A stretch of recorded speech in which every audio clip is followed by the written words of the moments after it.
డబ్బు ప్రపంచం ఇది. ఆ దేవుడే దిగొచ్చినా సరే ఈ ప్రజల్ని, ఈ దేశాన్ని ఉద్ధరించలేడురా. ఈ జనాలు ఇలా ఉన్నందువల్లే ఈ దేశం ఇలా తగులడింది. నాన్నా, ఎవరుకుంటున్నారు ఈ దేశాన్ని, ఎవరుకుంటున్నారు ఈ జనాన్ని? ఇంతవరకు ఈ దేశాన్ని, జనాన్ని ప్రేమించేవాడిని, కేవలం ప్రేమించేవాడిని అంతే. కానీ ఈ రోజు ఈ దేశాన్ని, జనాన్ని పూజిస్తున్నాను. వీళ్ళందరూ నా ప్రాణం కంటే ఎక్కువ. అర్థమైందా? ఈ దేశాన్ని అదేదో స్టూపిడ్ ఇంగ్లాండ్ తో పోలుస్తావా?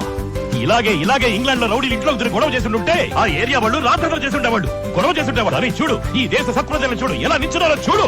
ఇదే శాంతి సౌహార్దత అంటే. గాంధీ ఏం చెప్పారో అలాగే నడుచుకుంటున్నారు. ఇలాంటి ప్రజలు నీకు ఏ దేశంలో దొరుకుతారు? ఆ దేశంలో జీసస్ ని పూజిస్తారు, ఈ దేశంలో జీసస్ ని ఫాలో అవుతారు, తెలుసా అన్నారు. చూడు చూడు చూడు, మన దేశ ప్రజలు చూడు. ఒక చెప్ప మీద కొడితే మౌనంగా ఉంటారు, రియాక్ట్ అవ్వరు ఎవరు. అలాంటి ప్రజలు ఇంకో చెప్ప మౌనంగానే ఉంటారు. ఎక్కడ దొరుకుతారు ఇలాంటి ప్రజలు? చప్పట్లు కొట్టండి, కొట్టండి చప్పట్లు. ఇది మన దేశం అంటే. ఈ దేశం గురించి తప్పుగా మాట్లాడతాం అనుకో. అదే నీ దేశం ఇంగ్లాండ్ ఇలా జరుగుంటే జనం అంతా సాయం చేసి వాళ్ళ పనులు చేసుకోవడానికి వెళ్ళిపోయి ఉండేవాళ్ళు. వర్కహాలికులు. కానీ చూడు, నా గ్రేట్ ఇండియన్స్ ని చూడు. సంఘటన జరిగి 3 గంటలైనా ఎలా నిల్చున్నారో చూడు. వాళ్ళ పని పాటు అన్ని మనసి ఎలా నిల్చొని చూస్తున్నారో చూడు.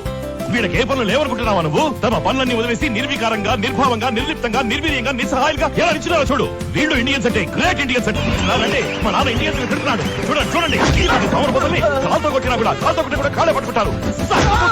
వీళ్ళు ఇండియన్స్ అంటే. కొట్టండి, చప్పట్లు కొట్టండి.